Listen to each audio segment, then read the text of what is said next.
Hey, win on me, win on three, ready, 1, 2, 3. Win! Oh, yeah.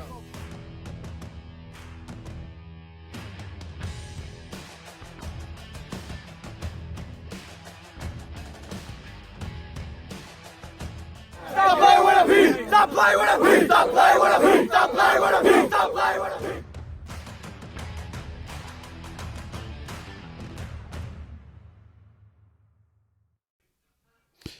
Hey everyone, what's going on? It is Facebook James, and we are live this March. Let's see, this is March 17th, I believe. March 17th, Wednesday, March 17th. Hey, what's going on, everyone? Hi there, hey there, ho there. Facebook James coming right at you. Man, every time I watch that intro, I just get pumped up. Just hearing the boys from last year's team, and hopefully we'll get to produce another intro with some of the boys from this year's team. And so, yes, that was the intro from last year, and we're going to use it until the wheels fall off. Welcome, welcome, welcome. Do me a favor. Go ahead, if you're watching here on Facebook, just write a comment. Just let me know that you're here. Give me a hashtag Go Pali, hashtag palihsfootball. Man, let me feel the love out there. We have something. We have a wonderful interview, a special guest on our show tonight. And so I'll save that for a few seconds. Let me just get the preliminaries out the way really, really quick. Man, today was day 8 of conditioning / practice, and the boys are looking good. They've been issued some gear. And so I know they were really, really excited to receive the helmets and everything like that. So, I'm just excited to see this happen. We didn't think it was going to happen, right, to be honest, but we're glad that LAUSD and Butner decided to make things happen. And so our boys were vocal about wanting football this season, and so they got it. We have Coach Hyde here, and so it's just so great to have Pali football back, being in the stadium by the sea. It's just really, really exciting. Just checking the comments. Giovanna says, hey, go Pali. Absolutely. Go Pali. And then Rafael Allegra, he gives also a hashtag Go Pali as well. So thank you guys for tuning in wherever you're watching. And those of you who might catch the replay, we invite you to drop a comment or two as well, because not everyone can watch the live stream at 6 o'clock in the afternoon. And so we're just so grateful to have this kind of opportunity to give out information to our Pali community. So before we get to our special guests, just want to just remind you, we have a wonderful fundraiser going on right now. Tomorrow, the NC2A tournament begins, and so we have a bracket challenge. And I don't know if you watched our memes on social media. We want you to participate. It's just $50, right? And so earlier today, I went on Facebook Live and just talked about the time that I won my NC2A bracket. I was in high school, 1986. Go El Camino Real, hashtag El Camino Real, go Conquistadors. And so, it was a student. I don't know if I should say this. I don't think my principal is going to be mad at me. But I think I won like $68 or $86, I don't know, in a NC2A basketball pool. And so if you can, we have a basketball pool bracket challenge. If you go to our Instagram page, you can get more information. And what I'll do is I'll drop more information in the link on our Facebook page after the show. And that way, if you want to spend $50 and see if you can get your bracket challenge on. See if you know how to pick a good bracket. You have an opportunity to do that today, and then early tomorrow will be the last day. Because the tournament actually begins on Thursday. I think now they have 68 teams, 68 or 64, and so yes. So hurry up, participate, and we'll drop some more information to the bracket challenge so that you can join and help us fundraise, because right now the boys are on the field, and so they're going to need some things as the 4-game season comes up in April. The game dates have already been set: April 9th, April 16th, April 23rd, and April 30th. Yes, I have those dates memorized, etched in my brain because I will be there. I will be there, and hopefully, in some way, shape, or form, you can be there as well. But in case, if you're not able to, we're starting a campaign to get 100 subscribers to our Facebook, our YouTube channel this week in Pali football, because basically, like in San Diego and some of the school districts out here, they're only allowing 2 people per household, per player, right? And so not everyone has Facebook. We normally go Facebook Live, and hopefully I can walk around on the sideline and broadcast the game. But just in case we're able to do so, we would like to reach a broader audience. And so by having 1,000 subscribers, we can actually use a mobile device. I can use my cellular device and broadcast the game through YouTube. And so if you haven't already, we just encourage you to go ahead and subscribe to This Week in Pali Football. Just go ahead and type it in on YouTube and just subscribe. If you have like 5 different Gmail addresses, yeah, go ahead and subscribe with all those, so that way we can get our numbers up. And hopefully Facebook James can be invited on the sideline to record the game, because it would be a travesty if we had a season and we didn't have the loved ones of our boys to be able to watch them play. And they've been working so very hard these past last week and definitely this week. And so I believe that's all the preliminaries that I needed to talk about. And I'm ready to bring on our first, or actually our only guest. We might have another one. Man, this man has been around Pali for about 10 plus years. I think he said 13. And so we're going to get into that. He's like a down to earth person, and I really appreciate him just giving time after the junior varsity football games in the past 2 years. And so let's go ahead and bring in Coach. Let me turn up your sound before Coach Ray Marsden. There he is, the man, the myth, the legend. How's it going, Coach? Great. It's going great. Thanks. Thanks, James. Man, so look, the boys started with football, but even before we talk about football, man, let's just talk about how many years you've been at Pali. Let's just go ahead and get that myth out the way. Is it 13 years? This is my 13th year. Yes. Man, you must love being a Dolphin. Yeah, it's a good fit for me. I have a good niche there. I coach the surf PE class. I help out with softball, and then JV football is that's my jam. So yeah, I like it there. Okay, did you say a PE Yes. surf class? Yes. Period 2. Everyone else goes to campus, and I go to the beach. And I got 30 surfer dudes, and they paddle out, and I'm the monitor, and that's awesome. That's like I'm sitting there, and it's just like people walking down the beach, tourists, locals. They're like, "What is this?" I'm like, "It's a Pali PE class," and they're just like, "Man, that's the best high school ever." Like seriously. I'm still trying to wrap my mind around a surfing PE class. Well, I mean, it kind of makes sense because you're close to the beach, right? Yeah, and these aren't like we're not teaching them. I'm not instructing surf. These kids surf. They are legit surfers. They're on the Pali surf team, and they're getting PE credit. So it's a win-win for everybody. Well, see, I didn't even know that there was a Pali surf team. So that means they have to compete against other schools, right? They do. It's not a CIF sport, but it's a sanctioned club sport. They go from Santa Barbara down to San Diego. We have some like legit, like really good surfers in our school that win medals and all of the above, and boys and girls. And it's Man, who would have? This is in all my years of being affiliated with Pali. Of course, Sir and Sayer now have Savior there. I've never heard of the PE surf class, so that's cool, man. Yeah. Wow. I didn't know that. Yeah, I tell our principal, because every year they're like, "Oh, it's a big liability. The kids have to get from the parking lot to the school. Like, and I'm like, dude, this is your best marketing tool. Like, these kids are surfing, and every day people are like, what? Like, I want my kids to go to Pali. This is unbelievable. Right. Oh, no, that's awesome. Now, I know it's probably been difficult during the pandemic, right? Or are kids still going out to surf?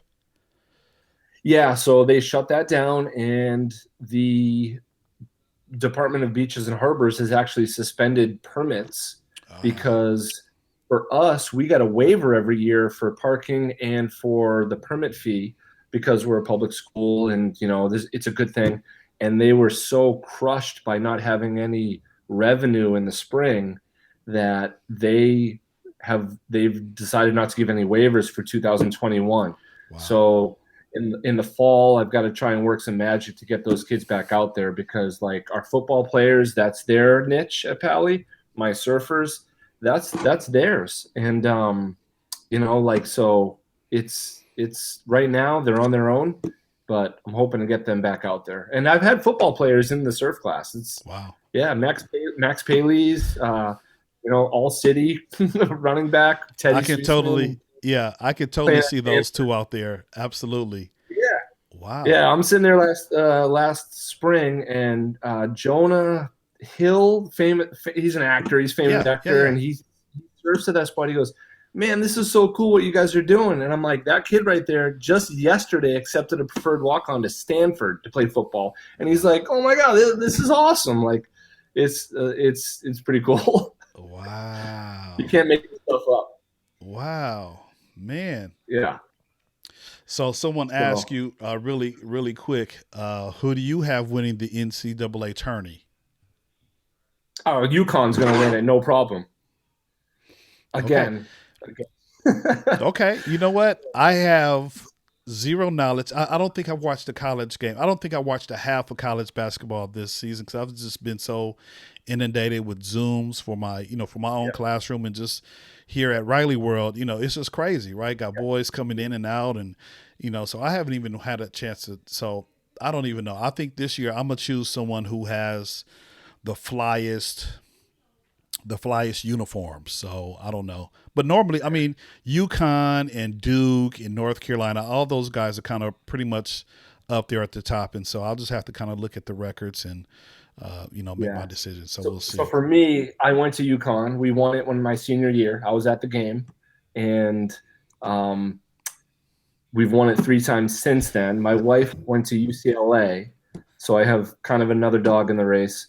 But that's just – I haven't watched much college basketball either this year, so I'm just going to pull for my boys, and we'll see. It's gonna be weird. Everyone's in Indiana, I guess. There's no crowds. It's going to be just like the last year. It's just been not.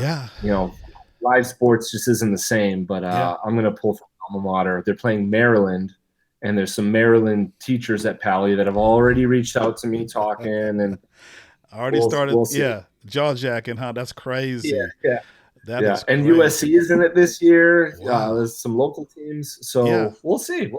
Should be fun. Okay, yeah, I definitely have to get on top of watching some kind of bracket show online so that I could turn in my bracket. And now, is Kevin Ollie? Is he still the head coach at UConn? No, he's not there anymore. It's Billy Hurley, one of the Hurley brothers, and Ollie's gone. LA guy, Crenshaw High.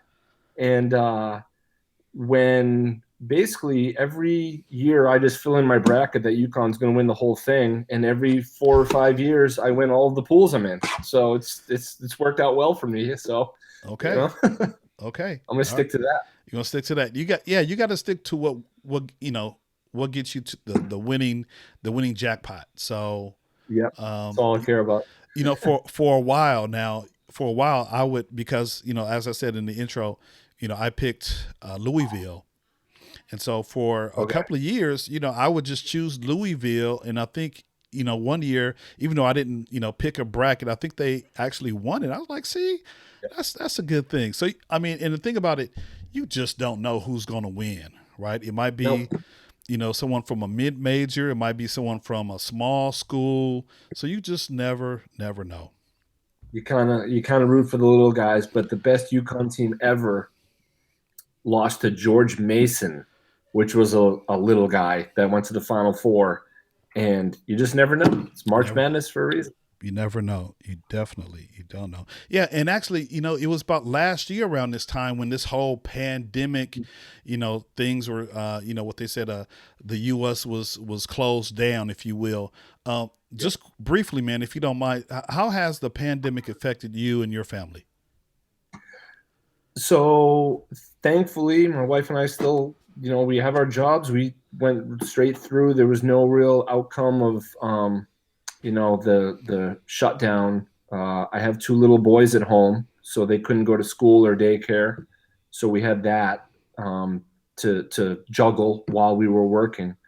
But yeah, it's just, I mean, when it first started, I was telling my PE students the other day. Can you still see me? Because my camera just turned off. No, I You good? got you. Okay. I got you. Okay. This is new to me. Zoom was. I was telling you earlier. I'm a technology dinosaur, and this last year I've really learned. I've learned a lot. But okay, so you're back. Okay, so I was telling my PE students the other day. I was like, hey, it's been the 1 year anniversary. We went home a year ago, and we all thought it was kind of like the forest fires. Like, oh, cool, 2 week break. Like, awesome, we'll be right back. And and then here we are a year later. And that's how we kind of I kind of went into this going, okay, we're gonna my routine's gonna be different, but eventually things will settle down. We'll head back, and it wasn't an easy adjustment, but I can't complain. It's I get to see my kids in the morning, which I never do. There's no commute. It's been different, but I've tried to make the best of a bad situation, and a year later, here we are. Yeah, absolutely, man. It's been taxing on everybody. Everyone has had a head of what they call a paradigm shift in terms of what they used to do and what they're doing now. And even myself, with my virtual classroom with my students, right? My students are 3 to 5 years old on the spectrum, and so I had to definitely make a big shift in terms of how how I taught my class, and so. Crazy. Yeah, and so things are still, hopefully we're moving back into where we can get kids in the classroom and all that kind of good stuff. But thank God that we're still living. I know a lot of casualties have happened and family members have lost loved ones, and so but we still have jobs. We're still we still have our health. We have a vaccine now, and so it looks bright right now for the future. And so that's what I'm excited about. And, which kind of leads me to my next topic, man. Pali football, man. Last week, what were the emotions that you experienced being back on the field for the first time in almost a year with those boys just barking out orders and sending them to the different stations? What was that like for you, Coach Marsden? It was I can't even really think of the word. It was just I was so happy to show up and see the guys because I have had them in class in the fall and I had them in class in the spring. And I'm a football coach. Like, I've got my pep talks. I can fire up a room, but I can't do it every other day for months on end. Then these boys were starting to starting to drift and be like, am I a used car salesman here, or am I actually and to finally be like, guys, we got the green light, we're going, and to see the change in their demeanor, and finally on last Monday, someone put it good to be like, to see them three-dimensionally again it was awesome, man. Because some of these kids, just I can see it in their faces on Zoom every other day. They're just like they were depressed, they were sad, and they wanted to be out there. And to see them in line in the queue with their masks on, following all the rules, but also ready to hit that field. It was cool. It was cool. They were I really missed them, and I know they missed each other in the fields and being out there. But also, like some of these boys left and I was taller than them. And a year later, it's like, hey, big boy, like, so it's a lot's changed in a year. But when we stepped back on that field, it felt very normal, and that was good. That was a good Good, thing. good. Because throughout the pandemic, you still had the 6 period football class, correct? Yeah, So you were able yeah. to I kind had of, I had sixth period. I had sixth period this semester, which is actually still going on, ninth through 11th grade. And then last semester was ninth and 10th grade, period 7. So I haven't really worked with the seniors. Um, but yeah, they've still been getting their PE credit. We watched the fall was awesome. And we kept getting that carrot dangled in front of us that we were going to start in December. And I was telling this ninth and 10th grade class that we're going to be JV. We used that class as almost like Monday films, but 3 times a week. And they were ready to roll. They knew my whole playbook. They knew all the terminology. We had watched films. They were, whereas normally I get my kids in July and it's like, okay, what am I working with here? This was like, okay, if we go back in December, we are going to annihilate everybody because we are ready for that. And it never happened. And that was kind of sad. But like it was still fun every other day to watch film and talk football with the guys, and like and now the spring period 6 class that I have, which then it absorbed all of the juniors. That was our traditional spring off-season football weightlifting class with the intention or the hope that we would get to play. And it honestly, like, if I could have bet on it, I would have said we're not going to play this year within a month ago. And then out of nowhere, we got that green light, and it was like, all right, boys, it's go time. Like, you better show up in shape because I've been telling you to prepare for this moment, and the moment has come. Some guys showed up last Monday, new guys, and some showed up and they were sick in the corner. They were huffing for air, and it was like, all right, so who took me seriously and who was waiting for this?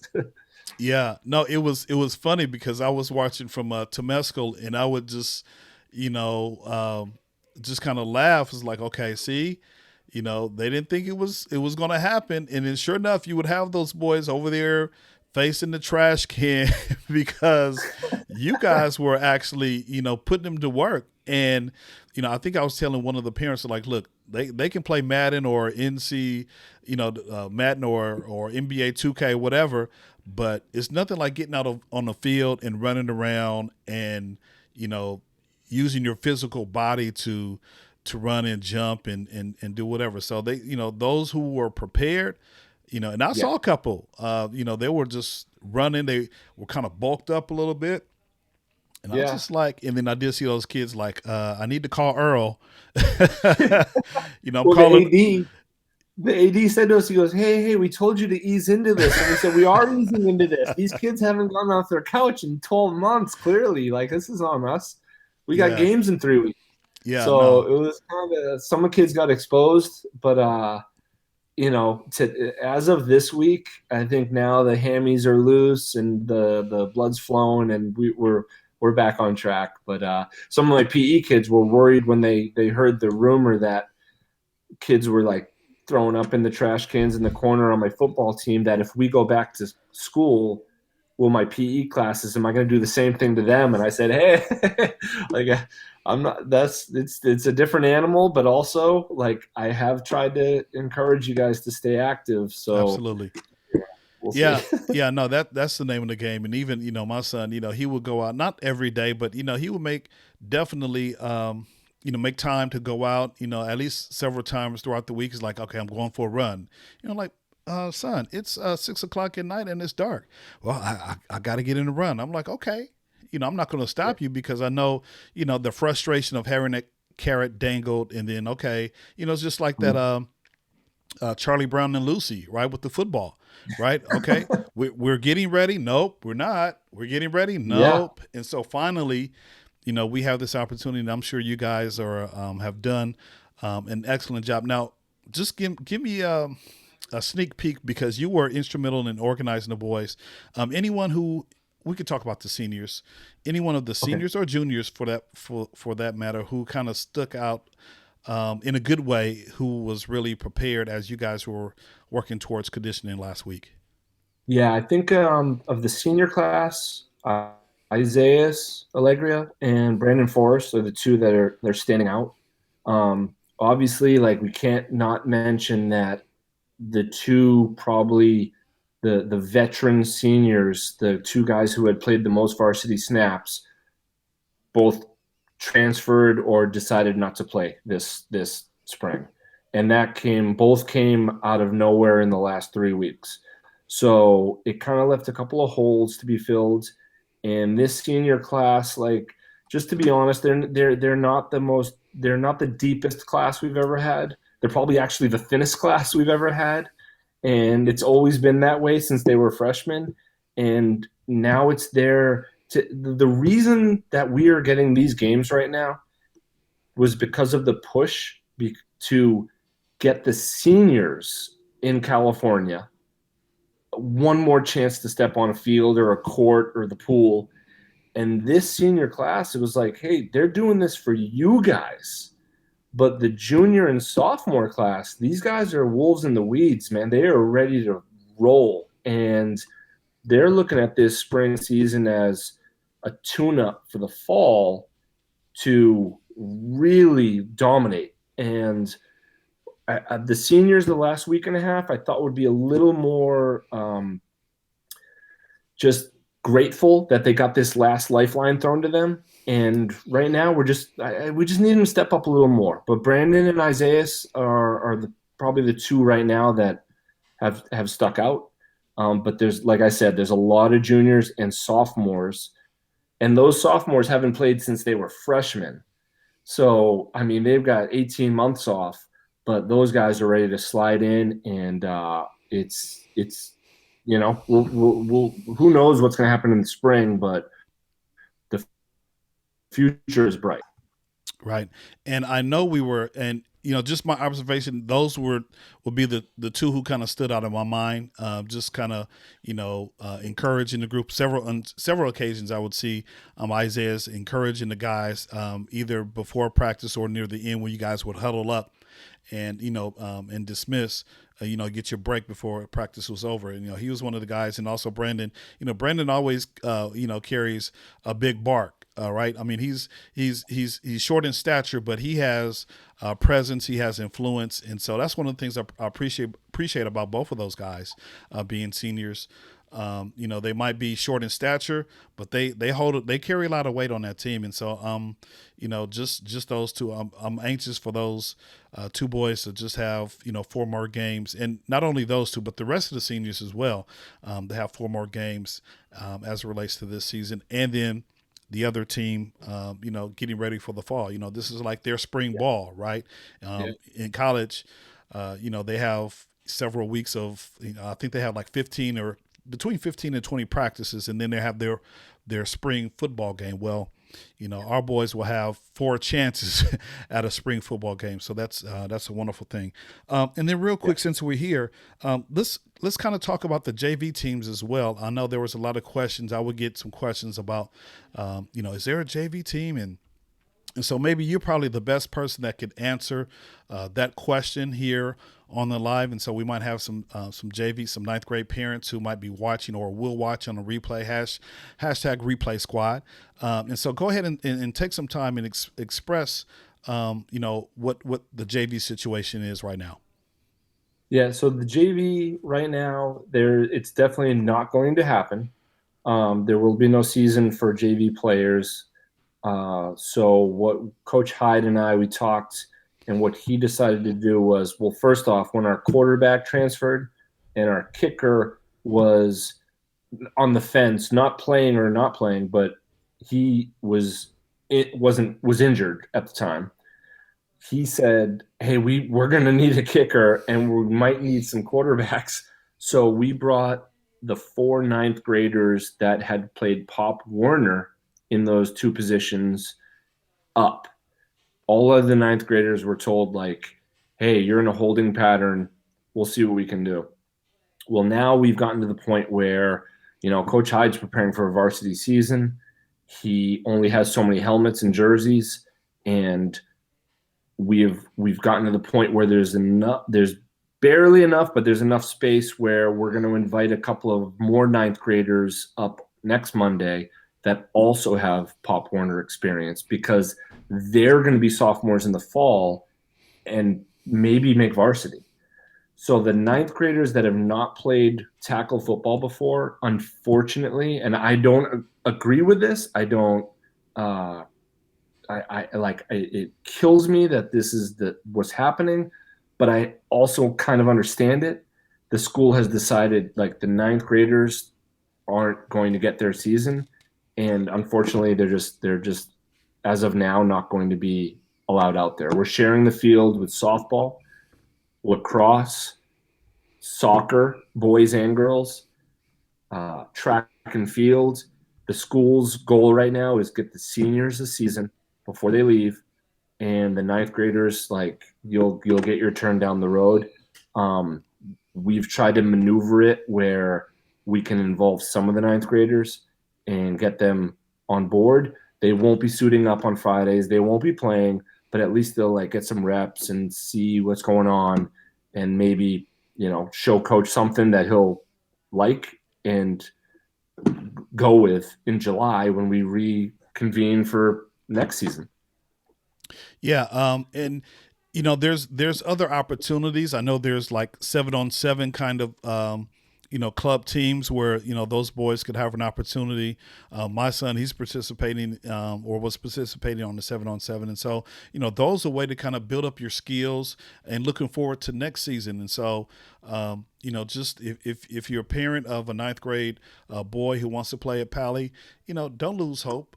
This is a special time right now. And so the school has decided to, let the seniors play, and so we have 4 games, and I think all of the Pali football community is just thankful to have an opportunity like this. And then another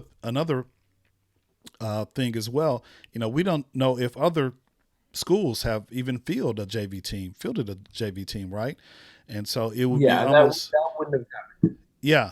I mean, Venice, yes, Fairfax, maybe. But the rest of the teams, it would have just been like, hey, we gotta, like, and me, James, like, in the fall, we'll make up for lost time. Like, absolutely. those boys will get a great experience, and we all got dealt a bad hand. It is what it is.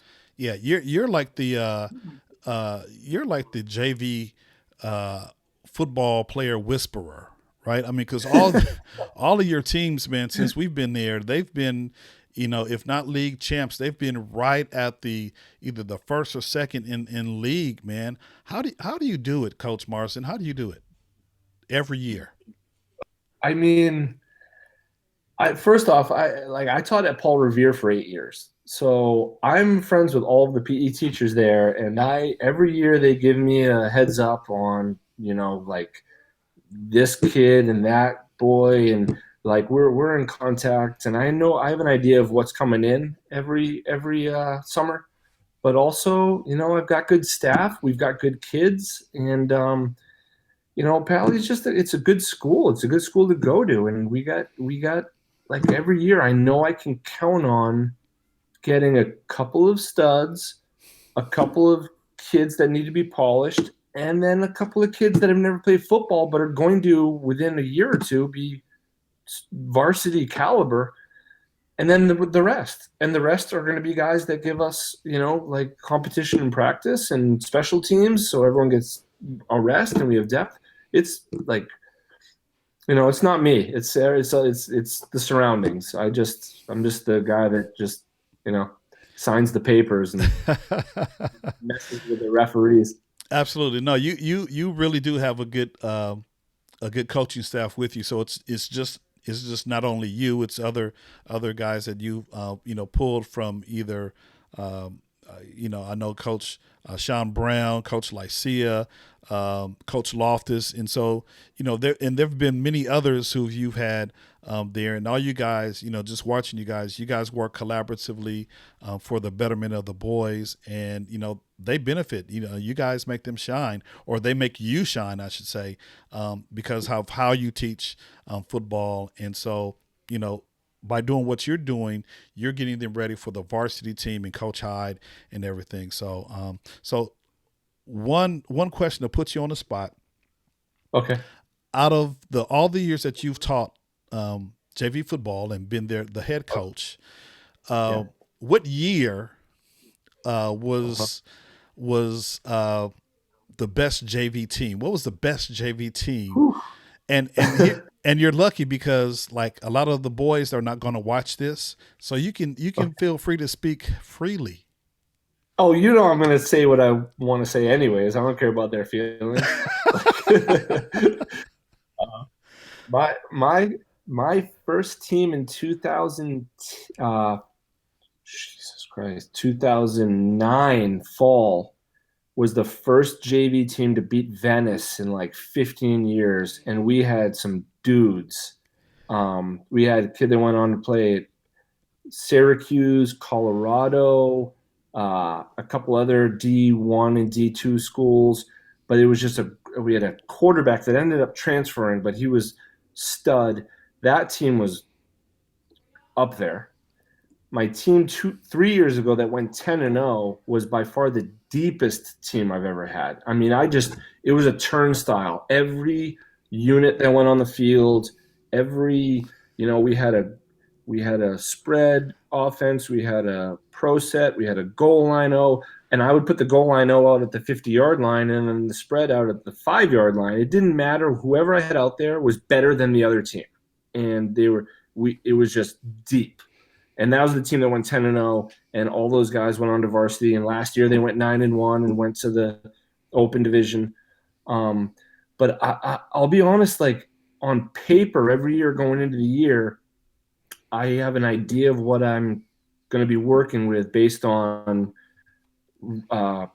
reputation and what I've heard from the Paul Revere guys, little brothers, and Pop Warner experience.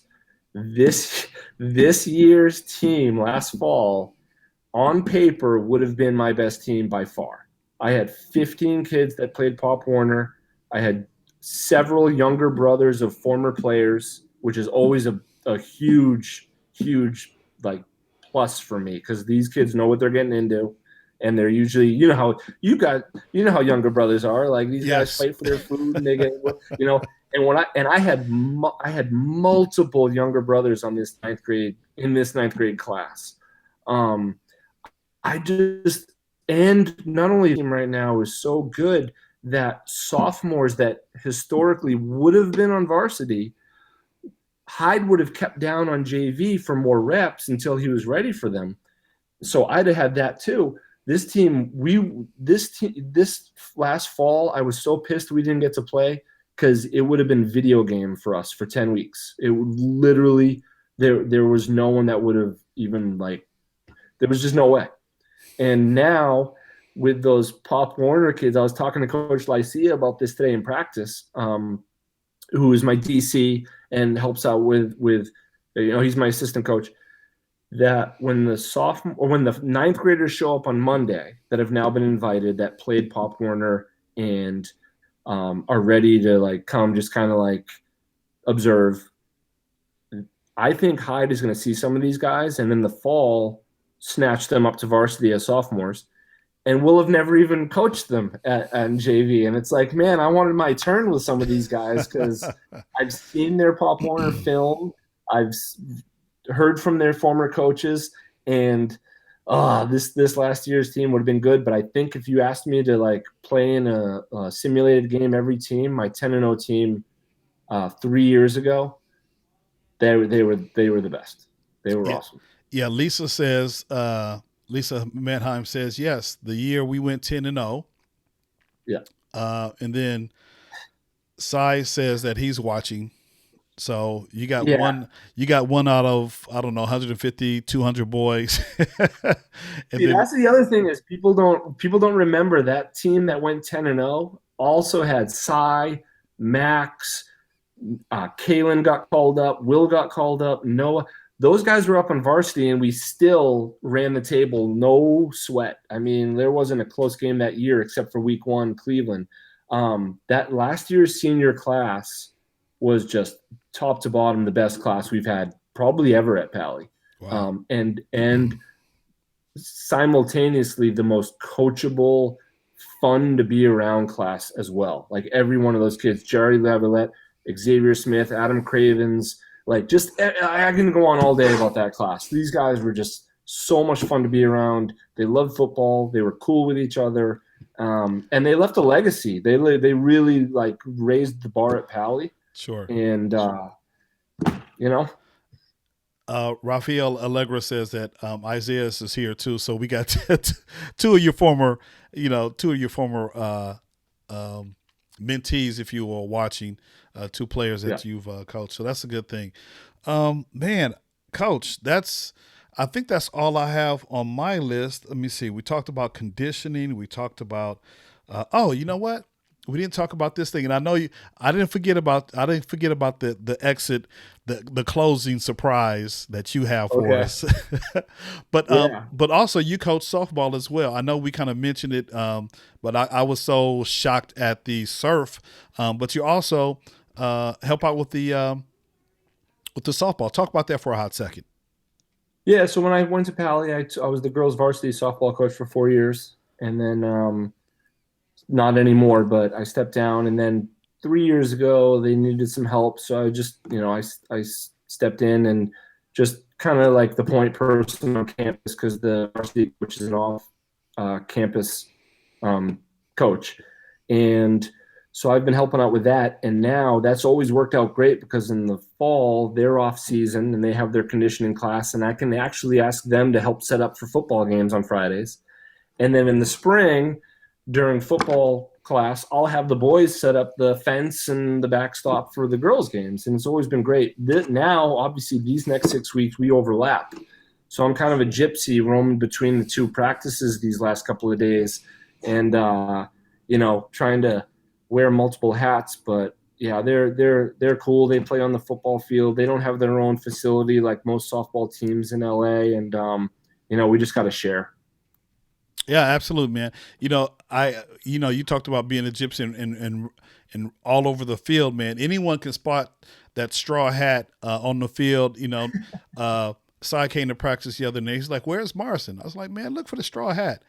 Oh, there he is, right there, right. And so it was at one moment we didn't see you with the football team. I kind of looked over and you're like in the corner with the softball team. So I'm sure it makes it a lot easier for you to do both, since both teams you kind of are affiliated with both teams, and so that's a great thing, man. One last question: how does it feel to be working with Coach Hyde? We're gonna we're actually gonna have Coach Hyde on next week. He's my special guest next week, and so I'm excited to have a conversation. But what is it to work with the man, the myth, the legend that is Coach Hyde?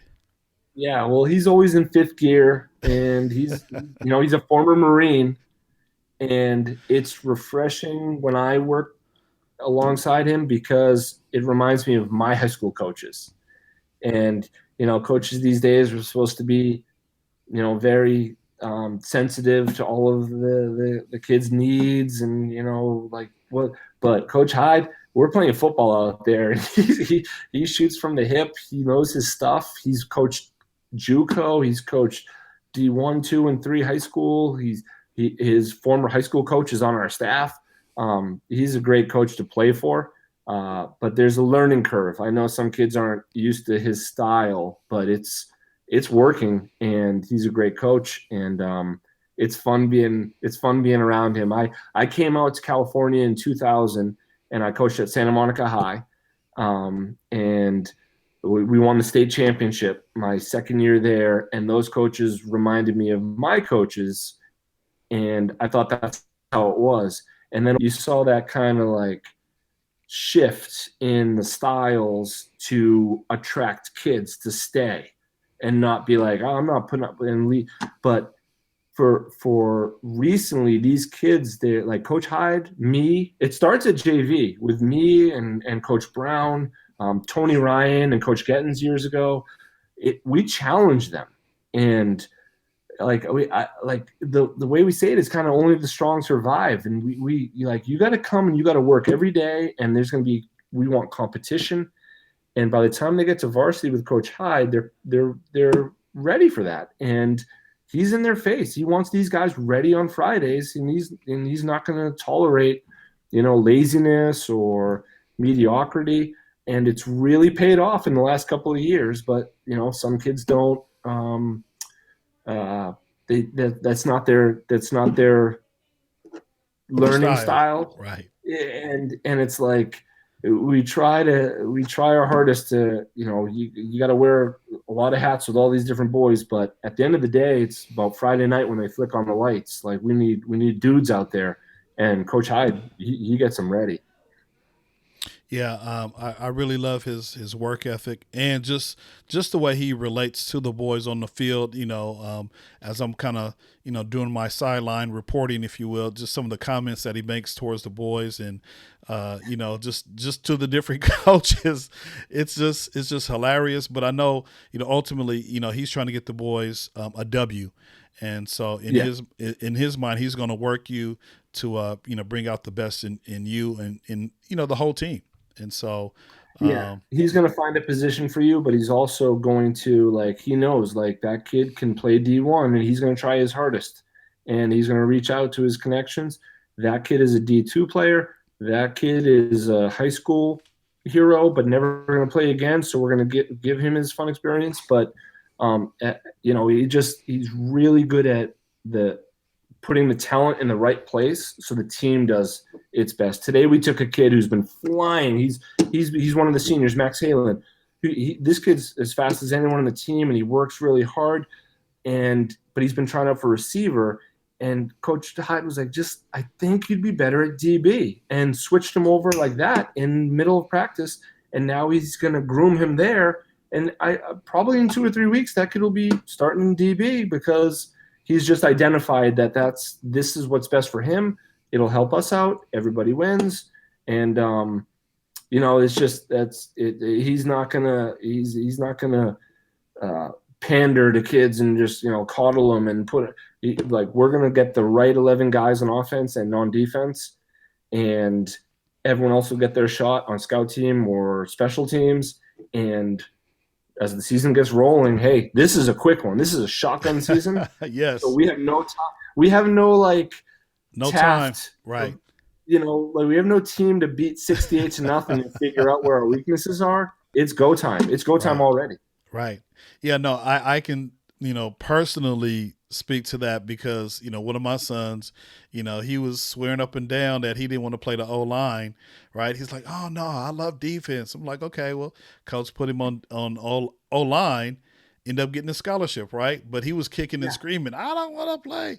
But, he was all city, all league at O-line. And so, he does have a good eye. Absolutely. He has a good eye for talent. And so, hopefully that's going to help. You said the player's name, hopefully it's going to help Max out. And so, he does that. He's kind of the whisperer as well. It's like, okay, no, and it's like, don't play receiver. Go ahead. Right. And it's not to just say Max, this happens all practice every day. It's like, absolutely. Go over there, you try this. Okay, that play was a bomb. Let's try this a little differently, and it's like that all the time, just kind of like the constant fine tuning and coaching, and we'll be ready. It's a 4-game season, man. It's gonna happen like that. And with Max, he has some speed. He's one of those ones that was kind of quick out there as well. He came ready to work.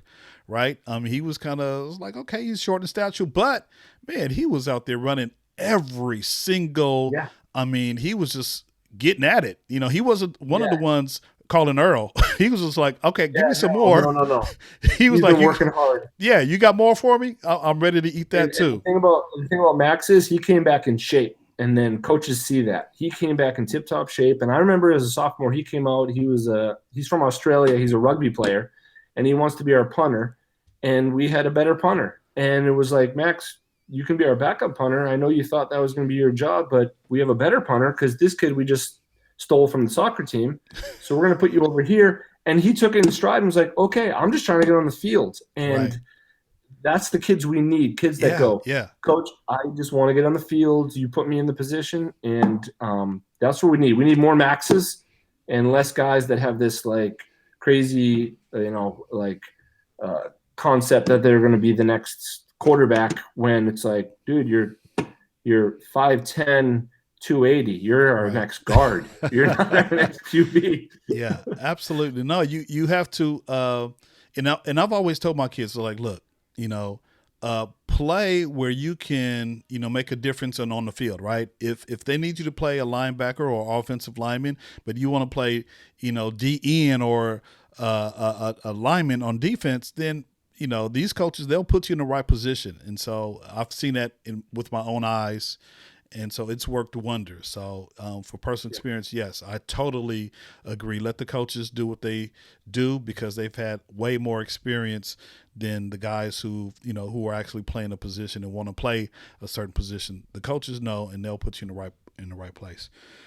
Yep. Oh, man, I think this is a wonderful time, Coach Marsden. I appreciate your opportunity, the time that you've had.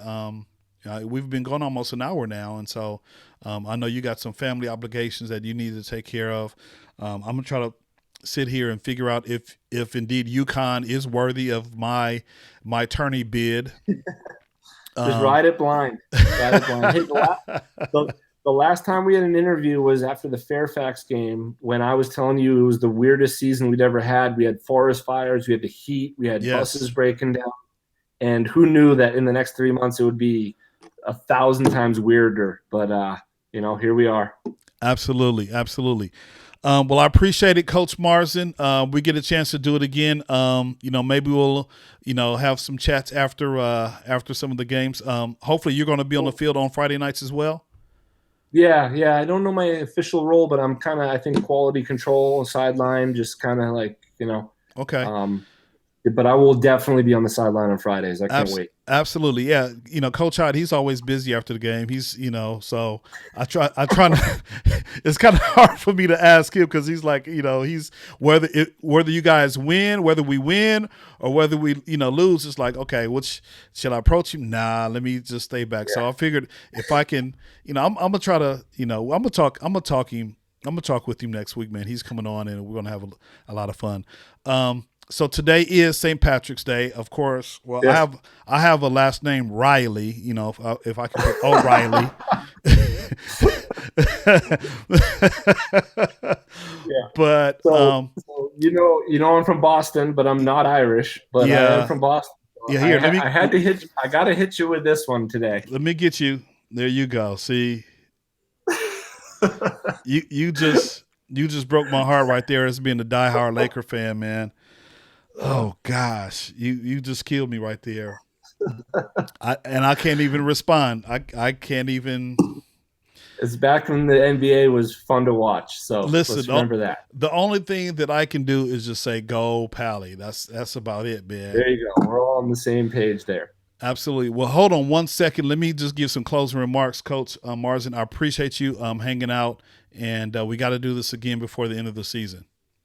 Okay, we definitely will. It's been good. Thank you so much for inviting me. Not a problem. Hold on 1 second. We'll put you back in the green room, and then we're going to close out. Hey, everyone. So that was Coach Marsden. What a wonderful interview. Always candid and always, has wonderful words to say about the boys, whether they're on JV or varsity. And so I appreciate you all for watching. And again, those who are, who might watch the replay, definitely some good nuggets in this particular interview. So once again, just want to thank you, Coach Marsden. Well, ladies and gentlemen, that is the show. Let me go ahead and put some music on really, really quick, kind of low to close us out. And then, so there we go. Sorry about that. So yes, this week in Pali football, just encourage you to go over to our Facebook page and subscribe if you can.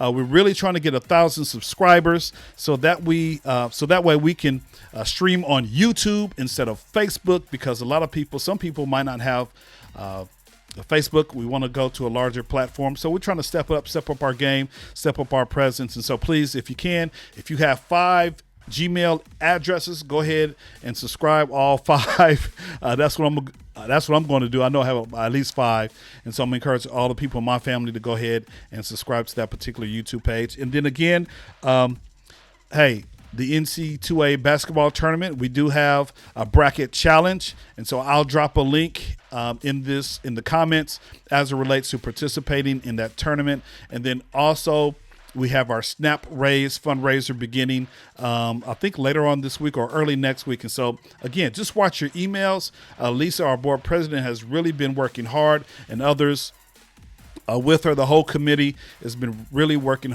hard behind the scenes to make sure our boys have what they need. And then the last thing that I'm going to mention before we close out is this Friday, we have another merchandise sale right near the Stadium by the Sea. So if you need some Pali merch, come on out. Hopefully it won't rain on us like it did as we finished up last week. And I'm sure another email will be going out letting you know where we can be found on Friday afternoon. Come hang out, come meet some parents, and pick up some wonderful Pali merch. Well, that's all I have, everyone. I appreciate you watching. And as always, go Pali.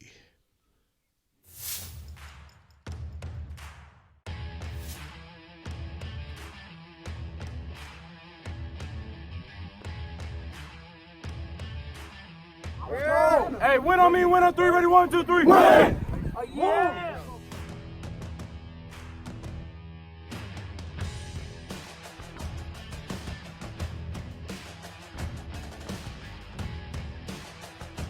Stop playing with a P! Stop playing with a P! Stop playing with a P! Stop